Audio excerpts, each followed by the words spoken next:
राळेगाव तालुक्यातील वडकी येथे 12 अभंगाच्या फेरीची सांगता करण्यात आली। दुपारी 12 वाजता बजरंगबली देवस्थान वडकी येथून टाळ मृदुंगाच्या गजरात संपूर्ण गावातून 12 अभंगांची फेरी काढण्यात आली।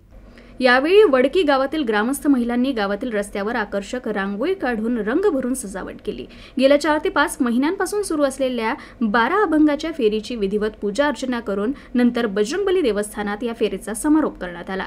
यावेळी वडकी ग्रामस्थ लहानग्यांनी आकर्षक वेशभूषा परिधान केली होती। नंतर काल्याचं कीर्तन करून व महाप्रसादाने या कार्यक्रमाची सांगता करण्यात आली।